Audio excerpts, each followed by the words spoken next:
Hello everyone, आरएसआईटी मुख्य exam 21 फरवरी को आयोजित होने जा रहा है। फ्रेंड्स, आज मैं आपके लिए मॉडल पेपर लेके आया हूँ। ये मॉडल पेपर काफ़ी महत्वपूर्ण है। इस मॉडल पेपर के माध्यम से आज हम कवर करेंगे 35 इम्पोर्टेंट क्वेश्चन। तो फ्रेंड्स, स्वागत है आपका संध्या कंप्यूटर के यूट्यूब चैनल पर। मैं आपका एक बार फिर से दिल से आभार व्यक्त करता हूँ कि आपके माध्यम से इस चैनल को काफ़ी ज़्यादा प्यार मिला। और फ्रेंड्स, मैं उम्मीद करता हूँ कि अगर आपका एग्ज़ाम 21 फरवरी को है तो फ्रेंड्स आप संध्या कंप्यूटर सेंटर के द्वारा बनाए गए मॉडल पेपर को अवश्य देखें ताकि आपको एग्ज़ाम में उचित हेल्प मिल सके। फ्रेंड्स, इस चैनल के माध्यम से एक 3.5 घंटे की महा मैराथन क्लास ली गई थी, जिसके अंदर संपूर्ण आरएसआईटी यानी टॉपिक नंबर 1 से लगा के 16 चैप्टर के बारे में संपूर्ण बात बताई गई है। तो फ्रेंड्स, कोई भी स्टूडेंट उस क्लास को मिस ना करे। फ्रेंड्स, बिना देर किए हुए आगे बढ़ते हैं पहले क्वेश्चन की ओर। आज का मॉडल पेपर काफ़ी इंपॉर्टेंट होने वाला फ्रेंड्स, क्योंकि इसमें संपूर्ण 1 से लगा के 16 चैप्टर के अंदर से जो क्वेश्चन इंपॉर्टेंट है वही मैं आज इस मॉडल पेपर के माध्यम से लेके आया हूँ। फ्रेंड्स, क्वेश्चन नंबर 1 के अंदर लिखा हुआ है डिस्क क्लीनअप यूटिलिटी की उपयोगिता है। फ्रेंड्स, बहुत ही इंपॉर्टेंट क्वेश्चन है। डिस्क क्लीनअप यूटिलिटी की उपयोगिता है। नंबर ए पे लिखा हुआ डिस्क स्पेस बैकअप करने के लिए। नंबर 2 पे लिखा हुआ है व्यर्थ की फाइलों को कंप्यूटर से हटाने के लिए। नंबर 3 पे लिखा हुआ है फाइल साइज को देखने के लिए। और नंबर 4 पे लिखा हुआ वायरस को हटाने के लिए। तो फ्रेंड्स, आपको याद रखना है, इसका राइट आंसर हो जाएगा व्यर्थ की फाइलों को अपने कंप्यूटर से हटाने के लिए, यानी नंबर बी जो लिखा हुआ है ये बिल्कुल इसका राइट आंसर हो जाएगा। फ्रेंड्स, डिस्क क्लीनअप यूटिलिटी काफ़ी इंपॉर्टेंट एक यूटिलिटीज प्रोग्राम है। ये कई बार आपके एग्जाम में क्वेश्चन बना हुआ है। नंबर 2 क्वेश्चन है खाली जगह डेटा की जरूरतों को पूर्वानुमान द्वारा हार्ड डिस्क की कार्य क्षमता में सुधार करती है। काफ़ी इंपॉर्टेंट क्वेश्चन है फ्रेंड्स। खाली जगह डेटा की जरूरतों के पूर्वानुमान द्वारा हार्ड डिस्क की कार्य क्षमता में सुधार करती है। Disk caching, disk defragment, disk writing या उपरोक्त सभी। तो फ्रेंड्स, आपको याद रखना है क्वेश्चन नंबर 2 का आंसर हो जाएगा disk caching. Friends, disk caching एक आप कमांड प्रॉम्प्ट कह सकते हैं जिसका उपयोग डेटा की जरूरतों को पूर्वानुमान यानी हार्ड डिस्क की कार्य क्षमता को बढ़ाने या सुधारने में ये डिस्क कैशिंग की एक मुख्य उपयोगिता है इसकी। आगे वाले क्वेश्चन को देखते हैं। एमएस एक्सेल में सभी फॉर्मूले खाली जगह से शुरू होते हैं। तो फ्रेंड्स, आपको याद रखना है, कोई भी फॉर्मूला अगर आप टाइप करते हो तो सबसे जो पहले आपको लगाना पड़ता है वो हो जाएगा फ्रेंड्स इक्वल, यानी बराबर का सिंबल आपको लगाना पड़ेगा, तभी वो फॉर्मूला सही माना जाता है। अगर आपने फॉर्मूला के आगे इक्वल टू का सिंबल नहीं लगाया है तो फ्रेंड्स आपका फॉर्मूला सही नहीं माना जाएगा। Question number 4, MS power point 2010 की फाइल का डिफॉल्ट एक्सटेंशन क्या होता है? .ppt, .pptx, .pps या .ppsx। तो फ्रेंड्स, आपको याद रखना है, इसका राइट आंसर हो जाएगा .pptx हो जाएगा। क्या हो जाएगा फ्रेंड्स? .pptx हो जाएगा। फ्रेंड्स, एक्सटेंशन नेम की बात करें तो 2010 2007 का दोनों का सेम होता है, जबकि 2003 का होता है ppx होता है। फ्रेंड्स, ppt होगा, x नहीं लगता है 2003 के अंदर।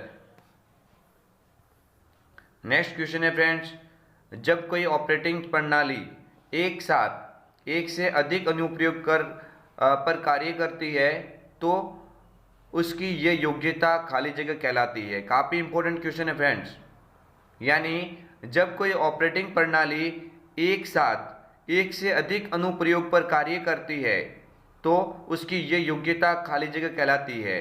बूटिंग, थ्रेडिंग, मल्टीग्रेडिंग या मल्टीटास्किंग।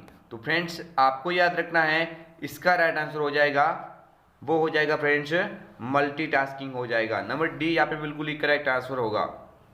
नेक्स्ट, आगे वाले क्वेश्चन को देखता है। स्क्रीन के सबसे निचले भाग पर प्रदर्शित एक लंबा सा बार खाली जगह कहलाता है।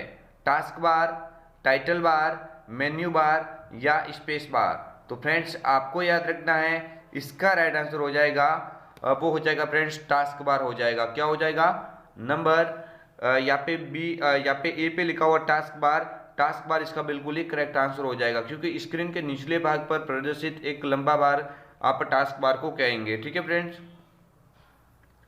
आगे वाले क्वेश्चन को देखते हैं। खाली जगह एक आधारभूत टेक्स्ट एडिटिंग प्रोग्राम है और इसका उपयोग सामान्य टेक्स्ट फाइल देखने और संपादित करने के लिए किया जाता है। काफ़ी इंपॉर्टेंट क्वेश्चन है। तो संगणक, नोटपैड, एड्रेस पुस्तिका या पेंट प्रोग्राम, जल्दी बताइए फ्रेंड्स। तो इसका राइट आंसर हो जाएगा वो होगा फ्रेंड्स नोटपैड। नोटपैड को friends basic text editing programme के रूप में जाना जा सकता है। तो यहाँ पे राइट आंसर ये हो जाएगा। बढ़ते हैं आगे वाले क्वेश्चन की ओर। MS वर्ड 2010 में डॉक्यूमेंट का डिफ़ॉल्ट व्यू होता है print layout view, headline view, web layout view या आउटलाइन व्यू। तो फ्रेंड्स आपको याद रखना है इसका राइट आंसर हो जाएगा प्रिंट लेआउट व्यू। यानी डिफ़ॉल्ट जो व्यू होता है टाइप का वो फ्रेंड्स टाइप जो व्यू होगा वो हो जाएगा प्रिंट लेआउट व्यू हो जाएगा। बढ़ते हैं आगे वाले क्वेश्चन की ओर। यदि आप डॉक्यूमेंट को चौड़े फॉर्मेट में प्रिंट लेना चाहते हैं तो किस प्रकार के पेज ओरिएंटेशन का उपयोग करेंगे? बहुत ही इंपॉर्टेंट क्वेश्चन है। यदि आप डॉक्यूमेंट को चौड़े फॉर्मेट में प्रिंट लेना चाहते हैं तो आप किस प्रकार का पेज ओरिएंटेशन का उपयोग करेंगे? लैंडस्केप, पोर्ट्रेट, क्षैतिज या ऊर्ध्वाधर। तो फ्रेंड्स आपको याद रखना है इसका राइट आंसर हो जाएगा वो होगा फ्रेंड्स लैंडस्केप हो जाएगा। फ्रेंड्स लैंडस्केप और पोर्ट्रेट ये दोनों किसके प्रकार है फ्रेंड्स? पेज ओरिएंटेशन के ही प्रकार है। यानी दो प्रकार के पेज ओरिएंटेशन होता है जिसमें आप क्या कह सकते हो, पोर्ट्रेट और लैंडस्केप को आप ले सकते हैं। तो फ्रेंड्स चौड़े फॉर्मेट के लिए आप किसका उपयोग करेंगे? नंबर ए यानी लैंडस्केप का करेंगे। आगे वाले क्वेश्चन को देख लेते हैं। MS एक्सेल में अगर यहाँ पे हैशटैग इंगित किया हुआ है, ये कब होता है? फॉर्मूला गलत है, सेल की सामग्री बड़ी होने के कारण प्रदर्शन नहीं किया जा सकता, सेल सुरक्षित है या सामग्री को छुपाया गया है। तो फ्रेंड्स अगर इस टाइप से आपको इंगित होता है किसी सेल के अंदर तो आपको अनुमान लगाना है कि उस सेल की साइज के अंदर, उस सेल के अंदर आपकी जो आपका डेटा है वो प्रॉपर समाहित नहीं हो रहा है, यानी सामग्री बड़ी होने की वजह से ही ये सेल के अंदर इस टाइप से कुछ दिखाई देता है। नेक्स्ट आगे वाले क्वेश्चन को देखते हैं। स्लाइड प्रस्तुति में विशेष प्रभाव डालने को खाली जगह कहते हैं। इफेक्ट्स, कस्टम एनिमेशन, ट्रांजिशन या प्रेजेंट एनिमेशन। तो फ्रेंड्स बहुत ही इंपॉर्टेंट क्वेश्चन है। क्या होगा इसका राइट आंसर? स्लाइड प्रस्तुति में विशेष प्रभाव डालने को खाली जगह कहते हैं। Effects, custom animation, slide transition या प्रेजेंट एनिमेशन। तो फ्रेंड्स आपको याद रखना है इसका राइट आंसर हो जाएगा, अगर स्लाइड प्रस्तुति की बात हो रही है तो यहाँ पे हो जाएगा ट्रांजिशन हो जाएगा। क्या हो जाएगा फ्रेंड्स? नंबर सी यहाँ पे सही हो जाएगा, ट्रांजिशन।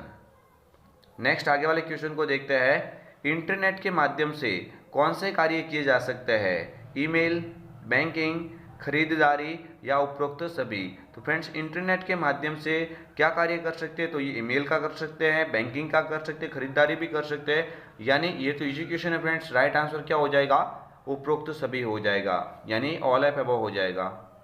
नेक्स्ट आगे वाले क्वेश्चन को देखते हैं।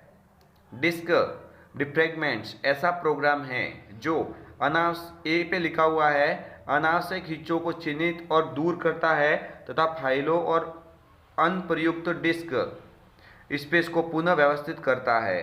नंबर बी पे लिखा हुआ एंटीवायरस के रूप में कार्य करता है। नंबर सी पे लिखा हुआ ऑपरेटिंग सिस्टम को अपडेट करता है और नंबर डी पे लिखा हुआ डिस्क का विभाजन करता है।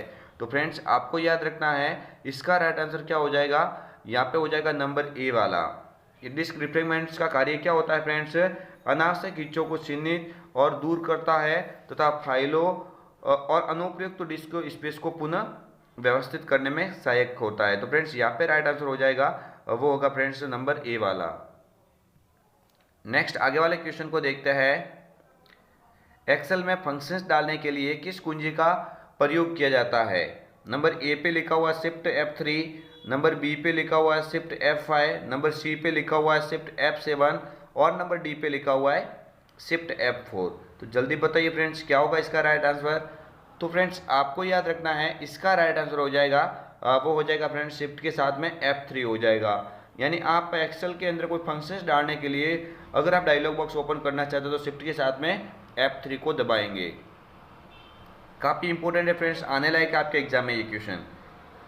नेक्स्ट क्वेश्चन है फ्रेंड्स, MS एक्सेल में इफ एरर है, यानी फ्रेंड्स अगर इफ एरर है तो क्या हो जाएगा, द्वितीय फंक्शन, लॉजिकल फंक्शन, ए और बी दोनों या कोई नहीं। तो फ्रेंड्स आपको याद रखना है अगर इफ एरर आता है तो ये फ्रेंड्स एक प्रकार का एक लॉजिकल फंक्शंस हो जाएगा। क्या हो जाएगा, एक लॉजिकल फंक्शंस होगा। बढ़ते हैं आगे वाले क्वेश्चन की ओर। कौन सा ऑपरेशन रैम के द्वारा संपन्न होता है, रीड और राइट या कंप्यूटर पर निर्भर। तो फ्रेंड्स आपको याद रखना है रैम द्वारा जो कार्य संपन्न होगा उसमें फ्रेंड्स आप कह सकते हैं कि रैम क्या कार्य करती है, रीड भी करती है और राइट भी करती है, यानी नंबर सी यहाँ पे बिल्कुल ही करेक्ट आंसर हो जाएगा। नेक्स्ट फ्रेंड्स आगे वाले क्वेश्चन को देखते हैं। एक डेटाबेस का कार्य खाली जगह है, एक डेटाबेस का कार्य खाली जगह है, सभी इनपुट डेटा की जांच करना, सभी वर्तनी की जांच करना, इनपुट डेटा को इकट्ठा और व्यवस्थित करना या उपरोक्त सभी। तो फ्रेंड्स आपको याद रखना है एक डेटाबेस का कार्य क्या हो जाएगा, यानी डेटाबेस किस माध्यम से बनता है, तो इनपुट डेटा को इकट्ठा और व्यवस्थित करना ही ये डेटाबेस के लिए एक सही ऑप्शंस लिखा हुआ है कि इनपुट जो डेटा होता है उसको इकट्ठा और व्यवस्थित करना एक डेटा प्रणाली या डेटाबेस आप कह सकते हैं। आगे वाले क्वेश्चन को देखते हैं। यदि एक कंप्यूटर से एक से अधिक प्रोसेसर हैं, यदि एक कंप्यूटर में एक से अधिक प्रोसेसर है तो उसे कहा जाएगा यूनिप्रोसेस, मल्टी प्रोसेसर, मल्टी थ्रेडेड या मल्टी प्रोग्रामिंग। तो फ्रेंड्स आपको याद रखना है इसका राइट आंसर हो जाएगा वो होगा फ्रेंड्स मल्टी प्रोसेसर हो जाएगा, यानी नंबर बी वाला यहाँ पे बिल्कुल ही करेक्ट आंसर होगा। बढ़ते हैं आगे वाले क्वेश्चन की ओर। कैश मेमोरी किस सिद्धांत पर कार्य करती है, डेटा की लोकेलिटी, संदर्भ और डेटा की लोकेलिटी, संदर्भ की लोकेलिटी या मेमोरी की लोकेलिटी। तो फ्रेंड्स आपको याद रखना है कैश मेमोरी होती है वो किस सिद्धांत पर कार्य करेगी, तो फ्रेंड्स आपको याद रखना है संदर्भ की लोकेलिटी, यानी नंबर सी वाला यहाँ पे बिल्कुल ही करेक्ट आंसर हो जाएगा। बढ़ते हैं आगे वाले क्वेश्चन की ओर। खाली जगह ईमेल संदेश के साथ अलग बाहरी फाइल होती है। तो फ्रेंड्स नंबर ए पे लिखा हुआ अटैचमेंट्स, नंबर बी पे लिखा हुआ ऑप्शंस, नंबर सी पे लिखा हुआ ईमेल और नंबर डी पे लिखा हुआ पार्सल। तो फ्रेंड्स खाली जगह ईमेल संदेश के साथ एक अलग बाहरी फाइलें होती है, उनको फ्रेंड्स आप किस माध्यम से यहाँ पे कहेंगे, अटैचमेंट कहेंगे। क्या कहेंगे फ्रेंड्स, नंबर ए यहाँ पे बिल्कुल ही राइट आंसर हो जाएगा। आगे वाले क्वेश्चन को देखते हैं फ्रेंड्स। निम्न में से कौन MS power point slide transition प्रभाव नहीं है। काफी इंपॉर्टेंट क्वेश्चन है फ्रेंड्स। निम्न में से कौन MS power point slide transition प्रभाव नहीं है। नंबर ए पे लिखा हुआ है वाइप राइट, नंबर बी पे लिखा हुआ डिसॉल्वर, नंबर सी पे लिखा हुआ वेट और नंबर डी पे लिखा हुआ है फ्लाई इन। तो फ्रेंड्स आपको याद रखना है इसका राइट आंसर हो जाएगा वो हो जाएगा फ्लाई इन, क्योंकि फ्रेंड्स फ्लाई इन होता है ये एक एनिमेशन का प्रकार है, ये ट्रांजिशन का प्रकार नहीं है। बढ़ते हैं आगे वाले क्वेश्चन की ओर।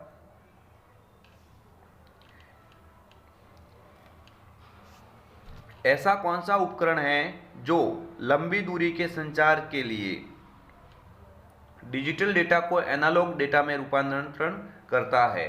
तो फ्रेंड्स बताइए क्या होगा इसका राइट आंसर। क्वेश्चन के अंदर अच्छी बात बताई गई है, ऐसा कौन सा उपकरण है जो लंबी दूरी के संचार के लिए डिजिटल डेटा को एनालॉग डेटा में रूपांतरण करता है। तो फ्रेंड्स क्या हो जाएगा इसका राइट आंसर, यहाँ पे फ्रेंड्स हो जाएगा नंबर बी, यानी कि मॉडेम हो जाएगा। मॉडेम इसका बिल्कुल ही करेक्ट आंसर है। आगे वाले क्वेश्चन को देखते हैं। यदि आप MS वर्ड में किसी भी वर्ण की घात जैसे x के ऊपर 4 लिखा हुआ है टाइप करना चाहते हैं तो किस विकल्प का चुनाव करेंगे? बोल्ड, सुपर स्क्रिप्ट, अंडरलाइन या सब स्क्रिप्ट। तो फ्रेंड्स आपको याद रखना है, अगर एक्स के ऊपर स्क्वायर है, क्यूब है, ये जो ऊपर की ओर लिखा हुआ होता है तो ये फ्रेंड्स क्या कहलाएगा? यहाँ पे हो जाएगा सुपर स्क्रिप्ट। जबकि नीचे की ओर लिखा हुआ तो फ्रेंड्स क्या हो जाएगा? सब स्क्रिप्ट हो जाएगा। बढ़ते हैं आगे वाले क्वेश्चन की ओर। एक कोडिंग संरचना जिसमें अक्सर एक पेरिफेरल्स बार्स की श्रृंखला द्वारा प्रतिनिधित्व करते हैं, तो क्या हो जाएगा इसका राइट आंसर? नंबर ए पे लिखा हुआ है बार कोड, नंबर बी पे लिखा हुआ मेन्यू बार, नंबर सी पे लिखा हुआ नंबरिक बार और नंबर डी पे लिखा हुआ है नॉन ऑफ अबोव।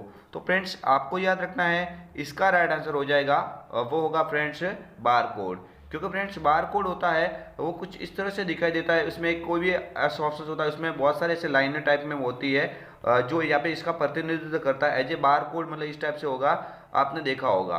तो फ्रेंड्स आपको याद रखना है बार कोड का यहाँ पे मिलान का आ रहा है, यानी बार कोड हो जाएगा इसका राइट आंसर। नेक्स्ट क्वेश्चन है फ्रेंड्स, इनमें से कोई एक प्रणाली है जो कि उपयोगकर्ताओं को आवश्यक प्रारूप में डेटा दर्ज करने के लिए प्रेरित करती है। नंबर ए पे लिखा हुआ डेटा वैलिडेशन, नंबर बी पे लिखा हुआ इनपुट, नंबर सी पे लिखा हुआ क्राइटेरिया और नंबर डी पे लिखा हुआ है डेटा वेरिफिकेशन। तो इनमें से कौन सी प्रणाली है जो कि उपयोगकर्ता को आवश्यक प्रारूप में डेटा दर्ज करने, यानी डेटा एंटर किससे करेंगे? इनपुट, यानी कि इसका राइट आंसर हो जाएगा नंबर बी, यानी इनपुट हो जाएगा। काफी इंपॉर्टेंट क्वेश्चन है फ्रेंड्स, कंफ्यूजन वाला है, लेकिन इसका राइट आंसर यहाँ पे आपको याद रखना अभी से, इसका हो जाएगा इनपुट हो जाएगा। आगे वाले क्वेश्चन को देखते हैं। आप www पर अपने वेब पृष्ठों को कहाँ रखते हैं? इंटरनेट से कनेक्शन पर, एक वेब ब्राउजर पर, एक वेब सर्वर पर या उपरोक्त सभी। तो फ्रेंड्स आपको याद रखना है, इसका राइट आंसर हो जाएगा वो हो जाएगा एक वेब सर्वर पर, यानी www पर अपने वेब पृष्ठों को फ्रेंड्स आप सर्वर के माध्यम से अपलोड करते हैं और उसके माध्यम से आपको यहाँ पे याद रखना है कि इसका राइट आंसर क्या हो जाएगा? एक वेब सर्वर पर। आगे वाले क्वेश्चन को देखते हैं। किस सुविधा से यूजर कंप्यूटर हार्डवेयर के बारे में जानकारी प्राप्त कर सकता है? Start, my computer, control panel या ऑल प्रोग्राम। तो फ्रेंड्स आपको याद रखना है, इसका राइट आंसर हो जाएगा वो होगा friends control panel. Control panel के माध्यम से यूजर किसी कंप्यूटर हार्डवेयर और अन्य प्रोग्राम्स के बारे में जानकारी प्राप्त कर सकता है। आगे वाले क्वेश्चन को देखते हैं। कंप्यूटर स्क्रीन पर प्रदर्शित पिक्सेल्स की संख्या स्क्रीन खाली जगह के नाम से जाने जाते हैं। रेजोल्यूशन, कलर गहराई, रिफ्रेश दर या दृश्य नाम। तो फ्रेंड्स आपको याद रखना है, इसका राइट आंसर हो जाएगा रेजोल्यूशन, यानी आपको याद है अच्छे से कि डिस्प्ले के ऊपर जो छोटे छोटे डॉट्स होते हैं उनसे जो बड़े एक डिस्प्ले का निर्माण होता है, रेजोल्यूशन आप कह सकते हैं। ठीक है फ्रेंड्स, तो यहाँ पे ए वाला ऑप्शन सही हो जाएगा। नेक्स्ट क्वेश्चन है फ्रेंड्स, विंडोज़ का कौन सा प्रोग्राम फाइलों और फोल्डरों को व्यवस्थित करने में काम आते हैं? Windows explorer, Windows accessories, Microsoft office या विंडोज कंट्रोल पैनल। तो फ्रेंड्स आपको याद रखना है, विंडोज़ का कौन सा प्रोग्राम है जो फाइलों और फोल्डरों को व्यवस्थित करने में काम आएगा? तो फ्रेंड्स यहाँ पे राइट आंसर हो जाएगा वो होगा विंडो एक्सप्लोरर हो जाएगा। बिल्कुल फ्रेंड्स यहाँ पे ये करेक्ट आंसर होगा। नेक्स्ट आगे वाले क्वेश्चन को देखते हैं। एक्सेल में चार्ट बनाते समय किसी विशेष सूचना को मुख्य रूप से दर्शाने के लिए निम्न में से किसका उपयोग होता है? लीजेंड, डेटा लेबल्स, टाइटल या सीट के नाम। तो फ्रेंड्स एक्सेल चार्ट बनाते समय किसी विशेष सूचना को मुख्य रूप से दर्शाने के लिए आप क्या करेंगे? यहाँ पे लीजेंड का उपयोग करेंगे, यानी वो ऑप्शन जो भी होगा यहाँ पे राइट आंसर क्या होगा? लीजेंड हो जाएगा। बढ़ते हैं आगे वाले क्वेश्चन की ओर। जब ईमेल भेजा जा रहा है तो खाली जगह संदेश की सामग्री का वर्णित करती है, यानी कोई ईमेल भेजते उसमें कोई सामग्री है, कुछ सामग्री यानी संदेश की सामग्री को वर्णित कौन करेगा? किसके माध्यम से पता लगाया जाएगा? टू, विषय, संलग्न या उपरोक्त सभी। तो फ्रेंड्स सब्जेक्ट के अंदर ही तो लिखा जाएगा कि इसके अंदर क्या सामग्री, उसका विवरण यहाँ से ही मिलेगा। तो फ्रेंड्स इसका राइट आंसर हो जाएगा नंबर बी, यानी कि विषय और सब्जेक्ट आप इंग्लिश में कह सकते हो। आगे वाले क्वेश्चन को देखते हैं। खाली जगह सर्वर से सीधी पहुंच को रोकता है? प्रॉक्सी, डायरेक्ट, ऑप्टिकल या मैग्नेटिक। तो फ्रेंड्स आपको याद रखना है, इंटरनेट से या इंटरनेट सर्वर से सीधी पहुंच को रोकता है वो कहलाएगा फ्रेंड्स प्रॉक्सी, यानी प्रॉक्सी इसका बिल्कुल ही राइट आंसर हो जाएगा। नेक्स्ट आगे वाले क्वेश्चन को देखते हैं। स्मृति स्थान से डेटा कॉपी करने की प्रक्रिया को कहा जाता है? बूटिंग, बर्निंग, रीडिंग या राइटिंग? तो फ्रेंड्स आपको याद रखना है, स्मृति स्थान से डेटा कॉपी करने की प्रक्रिया को क्या कहा जाएगा? बर्निंग कहा जाएगा। क्या कहा जाएगा फ्रेंड्स? बर्निंग कहा जाएगा। बिल्कुल यहाँ पे बी वाला ऑप्शन राइट आंसर हो जाएगा। नेक्स्ट क्वेश्चन है फ्रेंड्स, किस सॉफ्टवेयर का उपयोग पीडीएफ फाइल देखने के लिए किया जाता है? Microsoft outlook, adobe reader, Microsoft firewall या फेसबुक? तो फ्रेंड्स आपको याद रखना है, इसका राइट आंसर हो जाएगा, वो होगा फ्रेंड्स एडोब रीडर।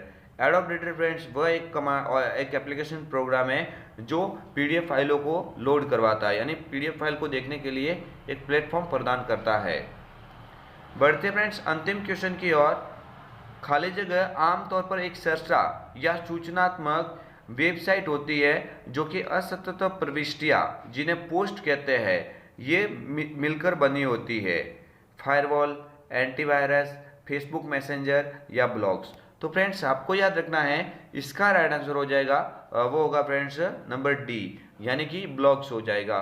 तो फ्रेंड्स इसका राइट आंसर हो जाएगा ब्लॉग्स। आपको याद रखना है, क्वेश्चन ये काफ़ी इंपॉर्टेंट है, आपके एग्जाम में बिल्कुल ये बन सकता है। तो फ्रेंड्स ये हम आपके लिए लेके आए थे 35 इंपॉर्टेंट क्वेश्चन। उम्मीद है फ्रेंड्स आपको वीडियो काफ़ी पसंद आया होगा, क्योंकि इस वीडियो के माध्यम से आपको 21 फरवरी के अंदर होने वाले मुख्य एग्जाम में काफ़ी सारे क्वेश्चन देखने को मिलेंगे। फ्रेंड्स हम कम से कम 1 महीने से पहले स्टार्ट की थी इसकी सीरीज को, और इस आप 21 फरवरी वालों स्टूडेंट के लिए हमने एक विशेष सीरीज का एक टारगेट किया था कि हम उस सीरीज के अंदर कम से कम 30 से 40 मॉडल पेपर बनाएंगे। तो फ्रेंड्स कम से कम 20 से ऊपर तो हमने बना दिए हैं, और भी 10 से 15 मॉडल पेपर और बनाएंगे। तो फ्रेंड्स अगर आप इस चैनल पर नए हैं तो चैनल को सब्सक्राइब करके बेल आइकन को क्लिक कीजिएगा, ताकि आपको जो भी नया मॉडल पेपर आए तुरंत आप तक पहुंच सके। फ्रेंड्स मिलते हैं कल एक नए वीडियो के साथ में, तब तक के लिए जय हिंद, वंदे मातरम, जय भारत।